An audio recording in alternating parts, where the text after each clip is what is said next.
Si on prenait le temps, bienvenue sur CNews jusqu'à 18 h avec un invité particulier, le professeur David Kayat. Bonjour, cancérologue, vous présidez notamment l'Institut international de cancérologie. Vous avez tellement de titres qu'on va dire que vous êtes cancérologue. Ça vous va bien? C'est mieux, c'est mieux. Voilà, parfait.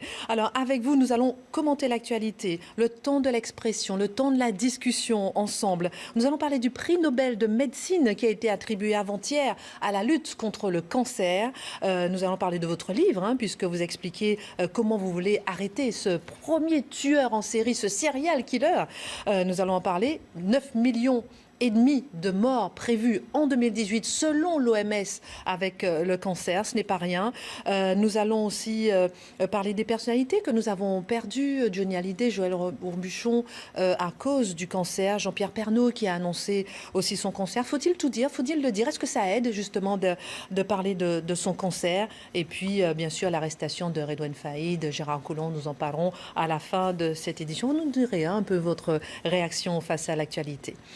Tout d'abord, ces deux immunologistes, James Allison et Tasuku Honjo, qui se sont vus remporter le très célèbre prix Nobel de médecine 2018 pour leurs travaux permettant le réveil immunitaire nécessaire à la lutte contre le cancer. Est-ce que c'est une surprise pour vous, ce prix Nobel de médecine? Non, franchement pas. C'est deux chercheurs ont fait une découverte, enfin deux découvertes, parce que c'est deux mécanismes différents, mais globalement, ils ont découvert l'immunothérapie, c'est-à-dire un nouveau traitement du cancer. Ça change complètement notre façon d'imaginer le traitement du cancer. Jusqu'à maintenant, on avait la chirurgie pour enlever la tumeur, les rayons, la chimiothérapie, les hormones. À partir d'aujourd'hui, on a en plus l'immunothérapie. Alors, de quoi s'agit-il?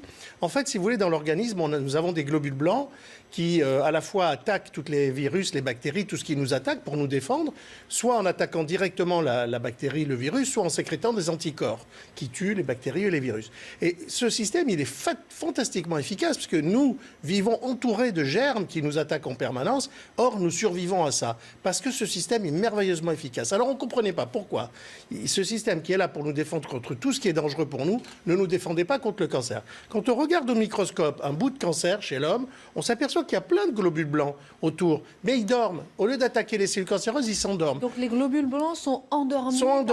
Et c'est pour ça qu'ils ont dit réveiller le système. Parce qu'en fait, on a compris pourquoi ils dormaient. Quand ils s'approchent du cancer, les cellules cancéreuses, qui sont d'une intelligence remarquable, leur crachent à la figure un somnifère.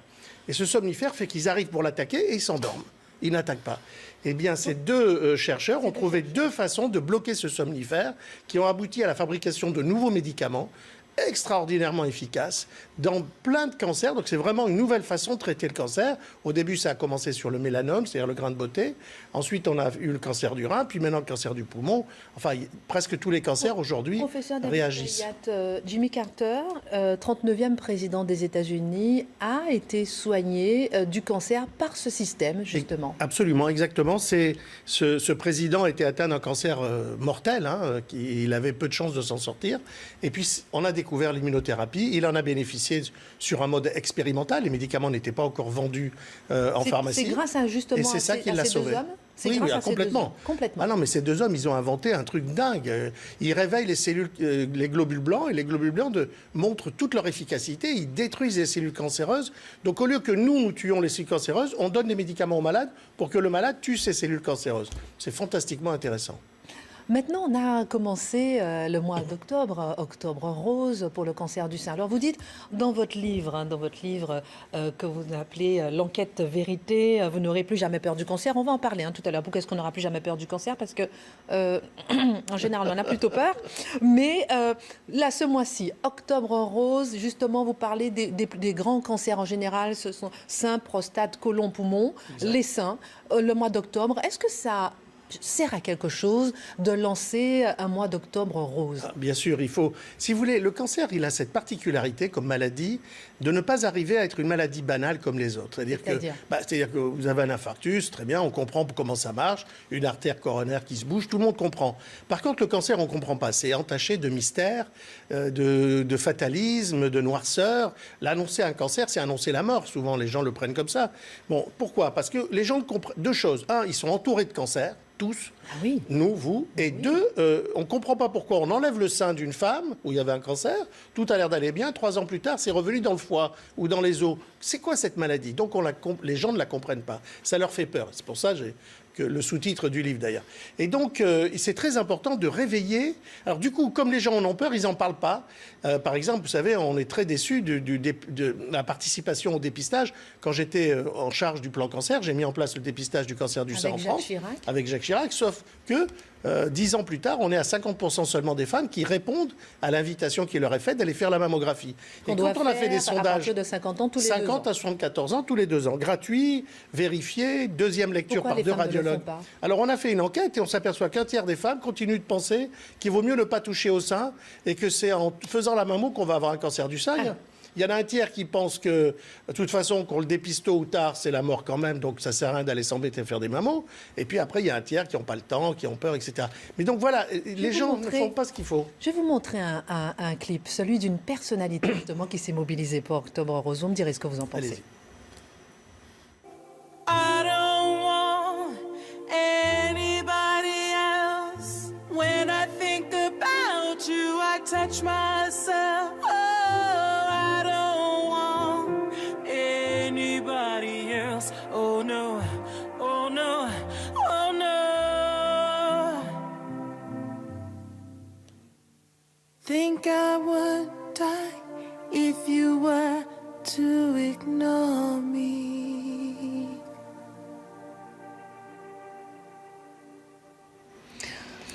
Professeur David Khayat, est-ce que ça sert justement que des personnalités comme Serena Williams s'engagent comme ça pour lutter contre le cancer? Oui, c'est très important. Il faut changer l'image du cancer.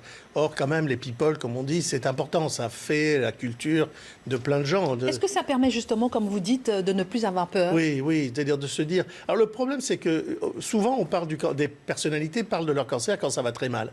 Et donc, ça continue de faire le lien entre mort et cancer. Mais quand quelqu'un va très bien, comme elle, qui est une championne de tennis, etc., et dit, moi, je pense au cancer, je me palpe les seins, je fais ma mammographie, bah, ça peut convaincre un certain nombre de gens de le faire aussi. C'est des modèles quand même, hein, ces gens-là. Et donc, c'est important parce qu'il n'y a pas assez de femmes qui font le dépistage, ils ont trop peur et c'est pas normal. Et tout à l'heure, on parlera de personnalités, justement, par exemple Jean-Pierre Pernaut qui a annoncé qu'il a son cancer. Est-ce que c'est bien de le dire? Est-ce que ça soulage? J'en en parlera tout à l'heure. Je vais vous montrer aussi un clip, toujours pour Octobre Rose, en Belgique, où là, on a pris des enfants. C'est assez rare quand même. Vous me direz ce que vous en pensez aussi. Est-ce que ça aide aussi à la lutte contre le cancer? Tous les garçons et les filles de mon âge savent bien ce que c'est qu'être heureux. Et les yeux dans les yeux, et la main dans la main.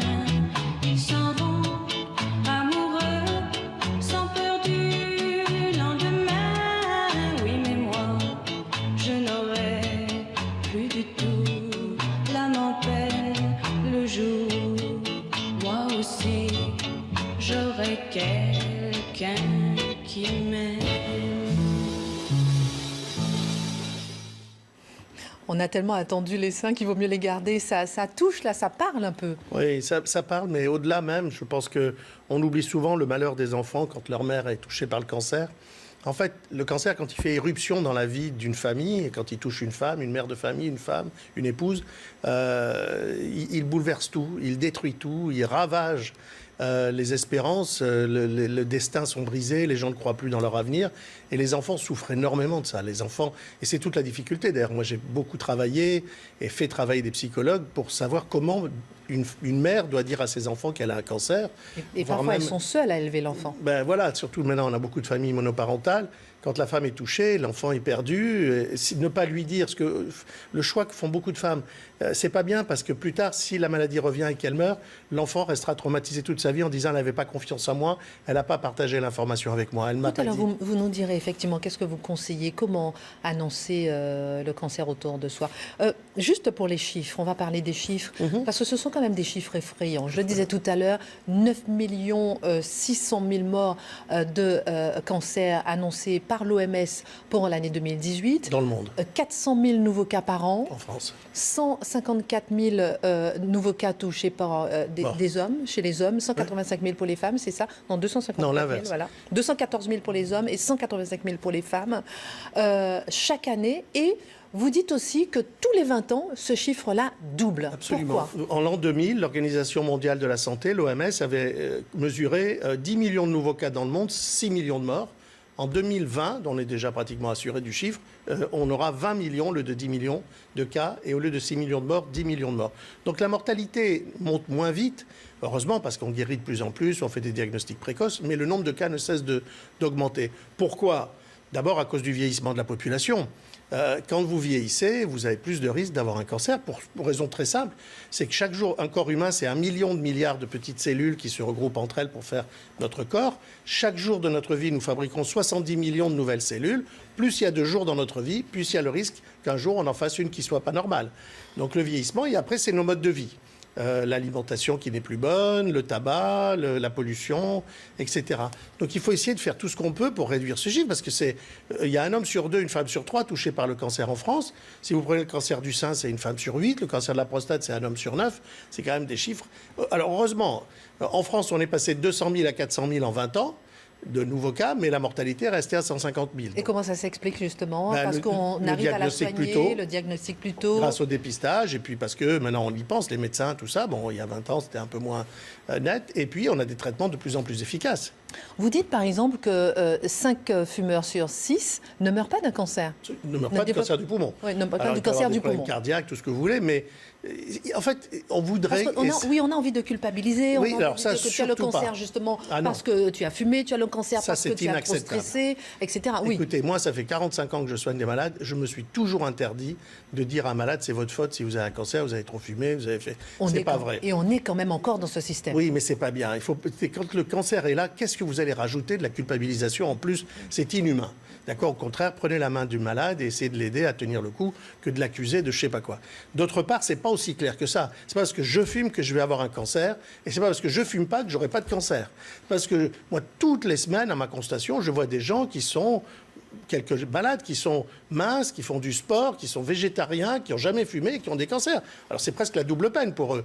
Parce que, complètement. À la limite, le type qui a fumé, il se dit, bon, il s'attendait un peu. Mais celui qui fait tout ça pour être en bonne santé, il a un cancer, je peux vous dire, quand je vois dans leur regard cette espèce de désespoir, ils sont désemparés, ils ne comprennent plus. Mais parce que c'est un peu une roulette russe, quelque part, le cancer. C'est pas...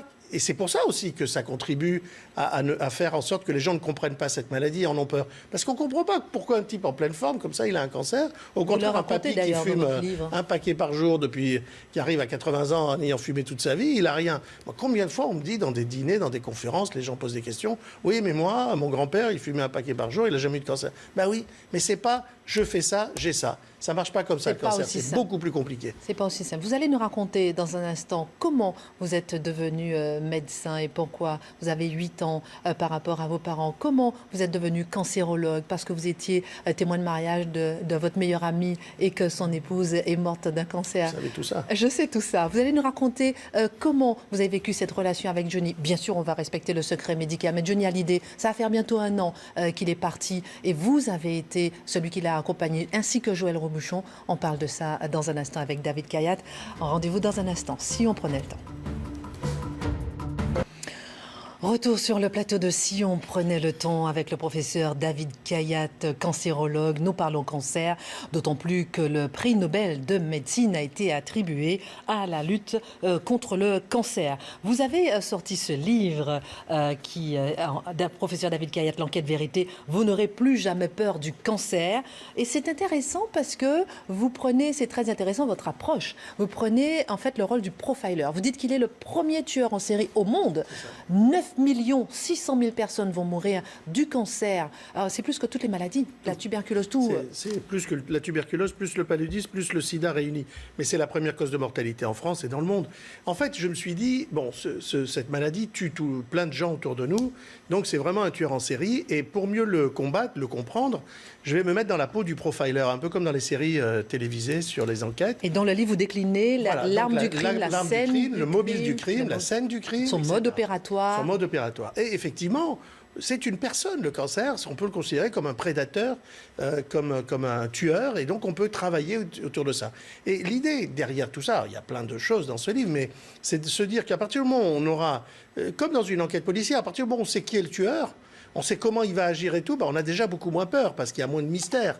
Vous savez, le mystère dans les films policiers, c'est quand on entend un bruit, on ne sait pas s'il va venir ou pas. Là, on sait exactement, au terme du livre, on a compris comment il va faire. Ça permet de mieux l'appréhender. On a vu par exemple Redouane Faïd qui a été interpellé ce matin. C'était chez lui, à son domicile. On essaie de savoir comment est-ce qu'il fonctionne. C'est pas un tueur en série. Bon. Et alors, l'idée, c'est qu'en faisant ce cheminement, on s'aperçoit quand même que le stress qu'on n'arrive pas à gérer ou les émotions tristes qu'on n'arrive pas à partager avec d'autres personnes ou avec un psychologue, eh bien, sont responsables d'une augmentation très importante du risque de développer un cancer. C'est très important que, pour une fois, un professeur digne de ce nom ose dire que les émotions, le stress agit sur le cancer. Alors, je prends une phrase de votre livre où vous dites « Pendant toutes ces années, je n'ai accepté de parler publiquement que de ce que de la science avait réellement prouvé. » C'est-à-dire que là, pour une fois, vous sortez un peu, si je puis me permettre, de la science pure pour oser dire qu'on n'arrive pas à le prouver techniquement, mais on sait que le stress et les émotions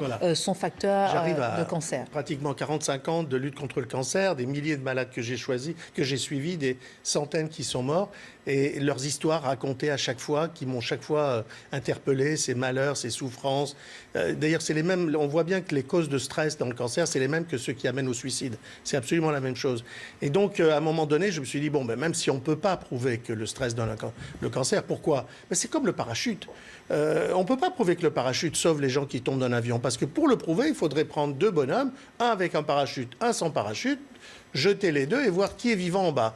Eh bien, on ne peut pas créer un stress. On ne va pas créer un stress pour tester. Voilà, pour voir si ça donne. On ne peut pas, c'est pas humain. Vous parlez d'une femme de votre livre, Sandrine, Florence, j'oublie son prénom, Florence. Il y en a une Caroline, l'autre Florence, mais je raconte beaucoup d'anecdotes de palais. Naturellement, les prénoms sont changés, mais Florence, c'est celle qui a fait la goutte qui a fait déborder le vase. À partir du moment où je me suis dit non. Florence, c'est une jeune femme d'un peu pratiquement 30 ans que je soignais depuis plus de 7 ans, de rechute en rémission, de traitement en repos. Et un jour, subitement, son cancer, que je tenais bien, ça a explosé. Et quoi que j'ai pu mettre en œuvre, il l'a emporté en moins de 3 mois. Or, quelques semaines avant de mourir, en pleurant, elle m'a raconté qu'en fait, ça lui était égal de mourir parce qu'elle voulait même mourir parce qu'en fait, son mari l'avait quittée il y a 3 mois, au moment où la maladie avait explosé.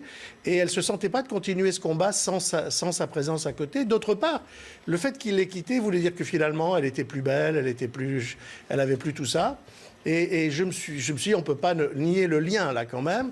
Et c'est à partir de là où j'ai fait ce travail d'universitaire, de vrai professeur, comme vous dites. Et j'ai étudié tout ce qui a pu s'écrire, se dire dans la science, pas dans les charlatans. Et vous donnez quelques recettes, entre guillemets. Alors, à la fin, il y a des recettes. Si je puis me permettre lâcher le téléphone portable. Par exemple. C'est-à-dire faire de la méditation, de la relaxation même simplement, sans méditer. C'est-à-dire arrêter tout pendant 10 minutes, un quart d'heure, se mettre en silence et penser à soi. Est-ce que vous croyez au miracle, professeur? Lorsqu'on voit que l'Église catholique a reconnu le 70e miracle de Lourdes, avec cette religieuse française, la sœur Bernadette Morio, qui a été guérie d'une paralysie dont elle souffrait depuis des années. Vous croyez au miracle? Alors, sur une paralysie, ça peut arriver, parce qu'en fait, il y a beaucoup d'éléments psychosomatiques dans les maladies neurologiques. Sur le cancer, il y a eu des cas où on a pensé à des miracles. Et en réalité, chaque fois que moi, j'ai pu me pencher sur un certain nombre de ces cas, ce n'étaient pas des vrais cancers. Prenons le cas de la première fois où vous êtes dit « je vais être cancérologue ». Vous êtes témoin du mariage de votre meilleure amie. Oui. Lorsqu'ils reviennent de leur voyage de noces, sa jeune épouse apprend qu'elle a fait une hémorragie. Une hémorragie génitale, et on découvre qu'elle a un cancer généralisé. On a tous 19 ans, 20 ans, on est tous en médecine. Voilà, on habite Nice, elle va monter à Paris se faire soigner. On est au début des années 70. Il n'y a pas de guérison du cancer à ce stade-là. En fait, elle va tomber sur un médecin fou, pratiquement, mais qui va la sauver. Et il va lui enlever l'estomac, les ovaires, l'utérus, la rate, un morceau d'intestin. Il va lui faire 2 ans de chimio, la chimio des années 70. Et surtout à l'époque. Rien à voir avec ce qu'on fait aujourd'hui. Il va lui irradier le cerveau. Et au bout de 2 ans, il lui dit, écoutez, on a fait tout ce qu'on pouvait, maintenant on s'arrête et on verra bien. Et ses cheveux ont repoussé et elle a repris sa vie. Malheureusement, ils ont divorcé parce que l'épreuve a quand même tout chamboulé dans la vie de ce couple. Et puis, elle est guérie, elle est devenue ophtalmo. Elle est d'ailleurs l'ophtalmo de mes enfants. Et d'ailleurs, plus tard, 15 ans ou 20 ans plus tard, je l'ai guérie d'un cancer du poumon parce qu'elle fumait. Et elle a arrêté de fumer maintenant. Mais d'un petit cancer qui venait de... Donc voilà, c'est... on peut s'en sortir. Alors, voilà typiquement un cas de miracle. Parce que quand je suis devenu professeur de médecine à Paris, là où elle a été soignée justement, j'ai fait sortir son dossier, j'ai fait revoir les biopsies de l'époque, et en fait, c'était pas vraiment un cancer, c'était un lymphome. C'est un peu compliqué pour les téléspectateurs, mais le lymphome, c'est une forme de cancer quand même qui globalement est moins grave que ce qu'on appelle nous des cancers comme le poumon, le côlon. Et donc ça explique quand même qu'elle a été l'une des premières patientes guéries de cette maladie. Mais moi, quand j'ai vu ça, j'ai dit, mais c'est incroyable, c'est un train qui démarre, je veux être dans ce train, et voilà. Et là, vous êtes engagé dans la lutte contre le cancer. Jean-Pierre Pernaut a fait un tweet. Il a dit, voilà, je dois m'absenter quelque temps pour la présentation d'IJT de 13h. J'en ai fait subi une intervention chirurgicale pour un cancer de la prostate. Tout va bien. Est-ce que ça aide? Est-ce que ça aide de le dire publiquement? Oui. Il faut arriver à banaliser un peu cette maladie. Donc le fait que des gens comme ce journaliste extraordinaire, Jean-Pierre Pernaut, disent comme ça publiquement, j'ai eu un cancer de prostate, je vais bien, j'ai été opéré, je vais bien, c'est quelque chose de très très important. Ça change l'image du cancer, ça dit aux gens, on peut avoir un cancer et guérir et vivre normalement. Donc je pense que c'est ça aussi qui a changé l'image du sida, quand les gens ont dit j'ai le sida, des vedettes, etc. Des personnalités. Le cancer de la prostate, il faut rappeler que 85% guérissent du cancer de la prostate. Et surtout s'il a été opéré, ça veut dire qu'il est au-dessus de 90% de probabilité de guérison définitive. Okay. Le cancer de la prostate, c'est à peu près 60 000 nouveaux cas chaque année en France. C'est encore une dizaine de milliers de personnes, malheureusement, qui en décèdent. Mais bien soigné, un cancer de prostate, c'est plus de 85% de chances de guérir. Johnny Hallyday, vous l'avez accompagné, vous l'avez soigné. Est-ce que c'est important, justement, d'être accompagné et qu'est-ce que vous avez retenu de cette expérience avec Johnny Hallyday? Écoutez, là, malheureusement, je sors mon joker. Il existe ce qu'on appelle le secret médical et moi, je ne dis pas que j'ai soigné Johnny Hallyday et si ça devait être le cas, je ne raconterai rien de ce qui s'est passé. Je comprends. C'est dans mon intimité de médecin. Et vous savez, quand j'ai prêté serment, le serment d'Hippocrate, j'ai juré de ne jamais révéler tout ce que j'aurais pu apprendre ou voir ou entendre dans le secret des familles. Je comprends. Alors, on va parler de ce qui est public, c'est-à-dire qu'on sait que vous l'avez soigné, lui, Joël Robuchon également. Ce sont de grandes personnalités que vous avez accompagnées. Ne parlons pas de leur cas. Mais qu'est-ce que vous, en tant que grand professeur, qui accompagnez des grandes personnalités, comme d'autres qui ne sont pas des personnalités, depuis 45 ans, vous les voyez partir les uns après les autres. Qu'est-ce qui reste? Il reste un homme brisé. Comment vous arrivez à vous lever encore et à vous battre? Je ne sais pas. Je me pose la question tous les jours. J'ai vu tellement de gens mourir dans ma vie, c'est énorme, hein, quand même. 45 ans, ça fait, je sais pas, 3000 morts peut-être que j'ai accompagnés, que j'ai vus, dont je connais le nom, dont je connais l'odeur, que j'ai touché la peau, etc. Donc c'est extrêmement difficile. Il faut trouver des raisons de continuer de se battre, mais au-delà de ça, des raisons pour continuer d'aimer la vie et de croire dans la vie et de se battre pour la vie. Donc moi, j'ai la chance d'être très bien accompagné chez moi. J'ai une femme, des enfants merveilleux, des petits-enfants maintenant. J'ai toujours eu autour de moi une équipe de gens extrêmement compétents, motivés et tout. Et puis voilà, j'aime la vie, j'aime les gens, j'aime tout ça et ça me permet de tenir. Mais c'est vrai qu'on arrive au bout d'une vie consacrée à la lutte contre le cancer, c'est un peu difficile. Oui, c'est sûr, lorsqu'on les voit partir, on les voit se battre. On se rappelle de Johnny Hallyday qui avait fait un tweet en disant « fuck the cancer » lorsqu'il avait mis en studio pour un nouvel album. Et « fuck the cancer », on voit qu'il s'était bagarré comme un lion. Je ne vous pose pas de questions à cause du secret médical, mais voilà, ces hommes qui se battent, qui sont des personnalités qui nous ont portés et qui sont partis. On imagine effectivement que la douleur est difficile. Comment est-ce qu'on apprend à quelqu'un qu'il a un cancer, premièrement? Comment est-ce qu'on doit réagir lorsqu'on apprend qu'on a un cancer? Alors, comment on dit à quelqu'un qu'on a un cancer? Il n'y a pas de recette. Hein? Alors, il n'y a pas de recette parce que chaque malade est différent et chaque instant dans la relation avec le malade est différent. C'est-à-dire qu'un jour, je peux dire quelque chose, 6 mois plus tard, si la situation évolue, je peux dire autre chose. Avec toute l'expérience, moi, j'ai appris une chose, c'est que justement, il ne faut jamais rentrer dans une relation avec un malade en se disant « voilà ce que je vais faire ». Il faut laisser le malade rentrer en vous, s'exprimer, vous le comprendre à travers les mots qu'il veut dire. Parce que quand les gens viennent voir ce qu'ils appellent un grand professeur, ils se sont préparés, mais de façon incroyable, parce que pour eux, c'est très important, c'est quelque chose qu'ils ont mis du temps à un rendez-vous, etc. Donc, souvent, vous les voyez, c'est touchant. parce qu'ils achètent des habits neufs, ils préparent tout ce qu'ils vont me dire, etc. Parce qu'ils se disent, il n'aura pas beaucoup de temps, il faut que je... Bon, en réalité, moi, il n'y a pas de grand professeur. Je suis un cancérologue comme les autres et j'utilise les mêmes armes que tous les autres cancérologues de France et de Navarre. Parmi ce qui vous a marqué, c'est souvent ce que vous voyez, l'abandon du couple, l'abandon de l'autre moitié. Lorsqu'on apprend qu'on a un cancer, ça vous marque, ça vous blesse, ça vous choque. Non, alors, ça me choque, mais ce qui me marque, c'est les deux cas. C'est-à-dire, vous avez, forcément, avec tous les malades que j'ai soignés, j'ai un peu tout vu, quand vous avez des hommes qui abandonnent leur femme parce qu'elle a un cancer du sein, encore que franchement, hein, je ne suis juge de personne. Parce que c'est tellement difficile. Ces hommes ne savent pas s'ils peuvent toucher, ne savent pas quoi dire, parce que le bonjour, comment ça va? Quand ça va pas, c'est toujours... Et puis peur d'être contaminé inconsciemment aussi. Enfin, c'est tellement de choses là-dedans, mais est-ce qu'il faut un tel courage pour survivre au cancer et pour être à côté de gens qui ont un cancer? Donc je ne jette la pierre à personne. Mais il y a l'autre chose qui est touchante aussi, et c'est tous ces gens qui tiennent à bout de bras leurs parents, leur amour, pour leur faire survivre au cancer. Je ne vais pas vous raconter, je raconte des anecdotes dans les livres, mais c'est une source d'énergie pour les malades quand ils sont très bien accompagnés, quand ils ont une femme ou un homme ou des enfants ou un père, etc., qui vous aident à vous battre. Bien naturellement, vous vous battez mieux.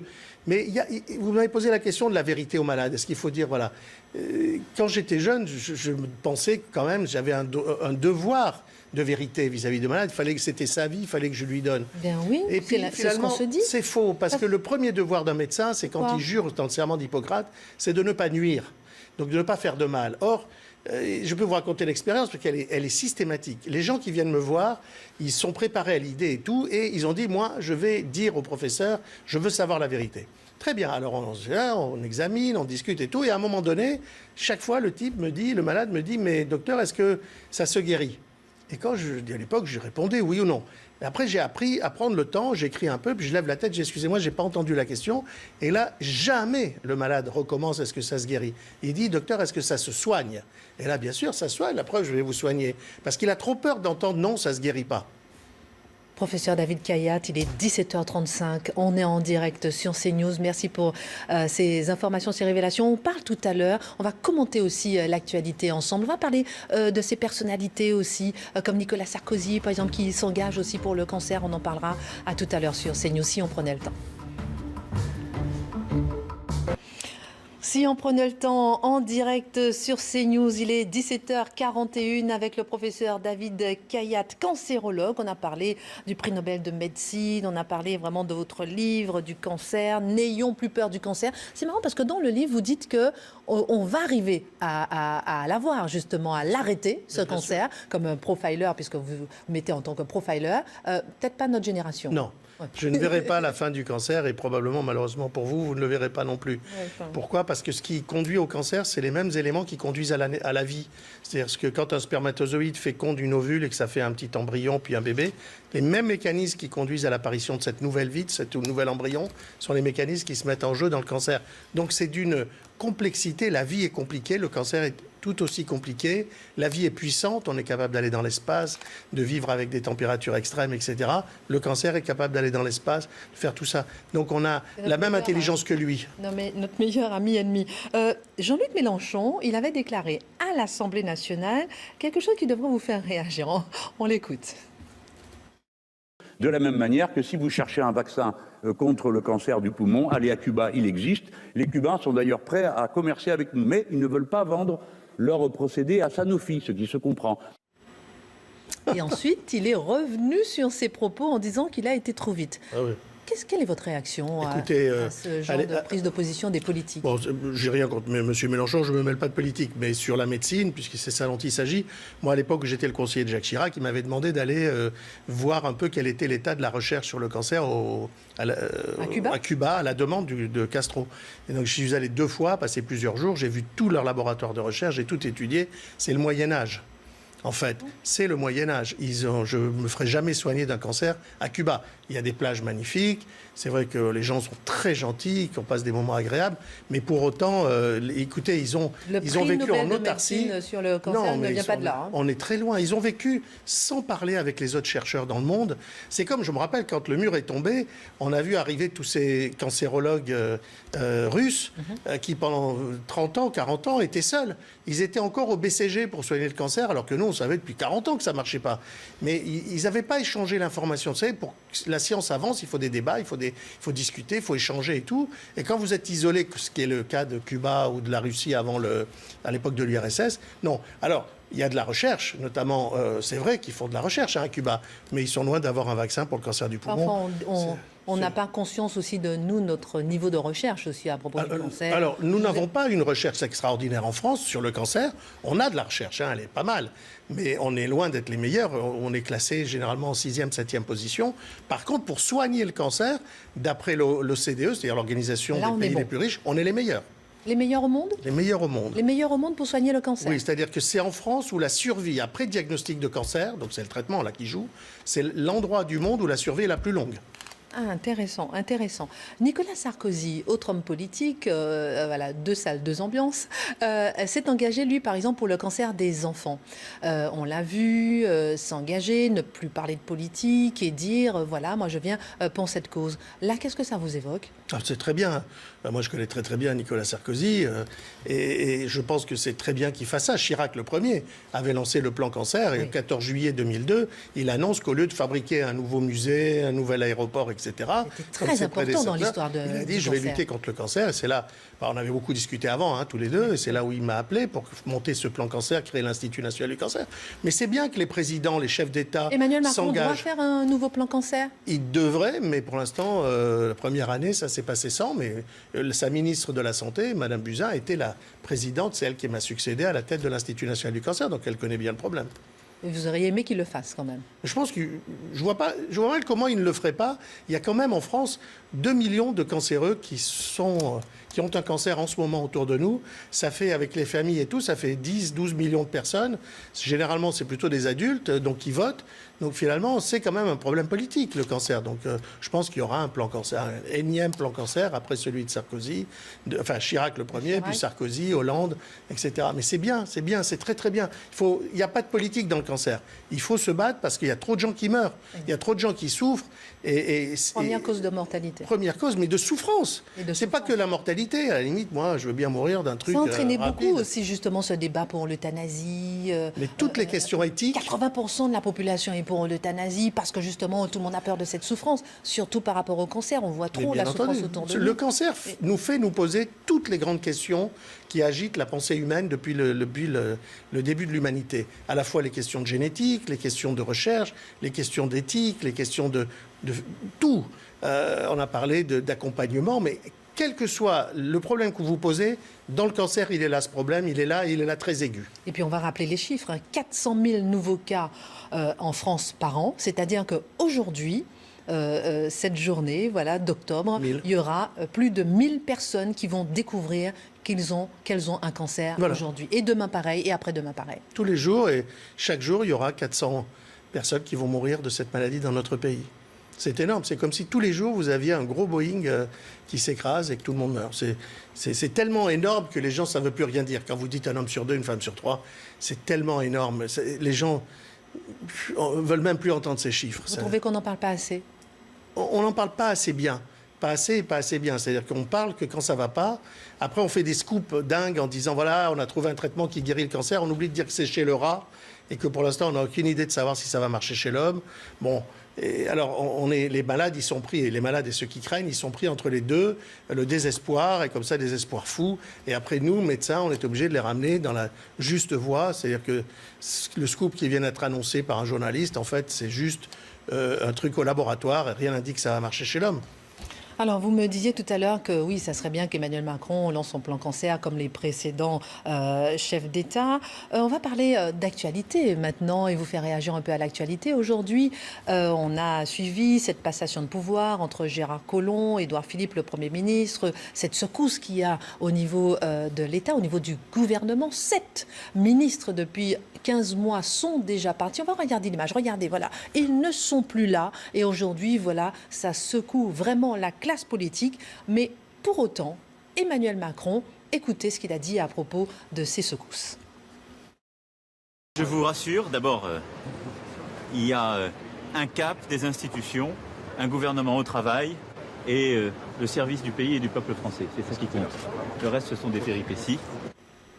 Voilà, le gouvernement est au travail. Emmanuel Macron s'est exprimé lors du salon de l'automobile. Le gouvernement est au travail. Qu'est-ce que vous dites?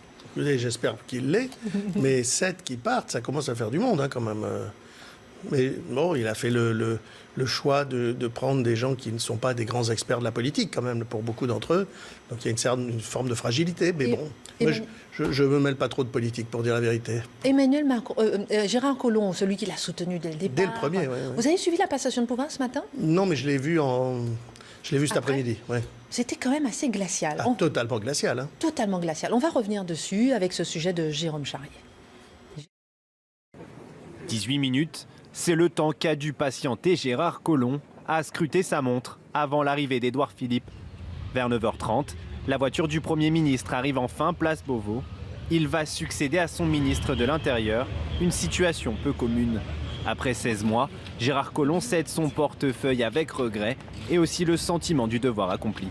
Je quitte à la fois un ministère apaisé et un ministère qui a su impulser un certain nombre de réformes, mais il en reste bien d'autres à pouvoir réaliser. Le désormais ex-premier flic de France rappelle que dans certains quartiers, la situation sécuritaire est toujours aussi préoccupante. Parce que oui, aujourd'hui, c'est plutôt la loi du plus fort qui s'impose, des narcotrafiquants, des islamistes radicaux, qui a pris la place de la République. Édouard Philippe remercie son ancien ministre de l'Intérieur et rassure les Français. Quel que soit l'endroit sur le territoire sur lequel nous nous trouvons, notre volonté est de faire en sorte de garantir et d'assurer le plus grand niveau de sécurité aux Français. Gérard Collomb quitte Beauvau sous les applaudissements et part à la reconquête de Lyon, cette ville qu'il a dirigée de 2001 à 2017. Voilà pour cette passation de pouvoir plutôt glaciale ce matin. On va parler d'un autre sujet d'actualité parce que vous, dans votre livre, vous n'aurez plus jamais peur du cancer, l'enquête vérité, professeur. Vous mettez à la place d'un profiler qui va chercher à avoir le serial killer qui est le cancer. Et lui, on a fini par l'avoir. C'est pas un serial killer, mais c'est Redouane Faïd qui était l'homme le plus recherché de France. Il a été arrêté ce matin en pleine nuit, vers 4 heures du matin, chez une femme dont la sœur s'est exprimée au micro de CNews. Cette femme qui a hébergé Redouane Faïd était dans la police nationale. Moi, je suis venue avant-hier et j'ai rien remarqué du tout. Je suis venue avant-hier pour récupérer des habits, j'ai rien remarqué du tout. Donc voilà. Donc c'est ça. J'ai rien remarqué d'anormal. Elle était dans la police nationale, puis après, bon, il y avait beaucoup de... Voilà, elle a fait beaucoup de petits parcours, enfin, notamment dans la sûreté. Donc, ça a été un parcours toujours exemplaire. Donc là, moi, je ne comprends pas ce bug. Surtout qu'on n'est pas du tout de la famille, donc on prend une claque. Voilà, donc Redouane Faïd qui a été, il y a 3 mois, il avait fait une évasion spectaculaire. Vous vous en souvenez de cette évasion? Ouais. Comment avez-vous réagi à cette évasion à l'époque? Je trouvais ça incroyable qu'on puisse survoler en hélicoptère une prison aussi importante que celle-là, descendre, faire venir le type, remonter, repartir tranquille. Et puis presque tout le monde applaudissait un peu en se disant quel exploit. Voilà, maintenant il est arrêté, il est interpellé. En tout cas, professeur, merci beaucoup pour votre présence. On rappelle justement cette enquête vérité. Vous n'aurez plus jamais peur du cancer. On essaie de moins stresser, on laisse tomber le téléphone. Merci encore pour votre présence. Laurence Ferrari, juste maintenant, passation de pouvoir pour le 18h. De quoi allez-vous parler, ma chère Laurence? Voilà, on fait une passation de pouvoir, mais pas entre ministres, entre journalistes, ma chère Christine. On va parler évidemment de cette journée journée mouvementée pour l'exécutif français avec le départ de Gérard Collomb. Il est arrivé il y a quelques instants à la gare de Lyon-Perrache-Saville après sa démission fracassante. Et puis de son côté, le Premier ministre qui tente de faire bonne figure et le président de la République qui fait comme si de rien n'était. Alors s'agit-il d'une crise politique ou pas? On en débat dans un instant avec mes invités. Merci beaucoup Laurence Ferrari. Il est 17h53 encore. Merci professeur David Kayat pour ce livre et pour ces révélations. Vous qui avez soigné Johnny Hallyday, qui avez soigné, mais on ne le dit pas, secret professionnel. Joël Robuchon, on ne le dit pas, secret professionnel. Et vous dites, comme l'a fait Jean-Pierre Pernaut, c'est mieux d'en parler pour se soigner. Merci à tous. On se retrouve demain, 17h, si on prenait le temps.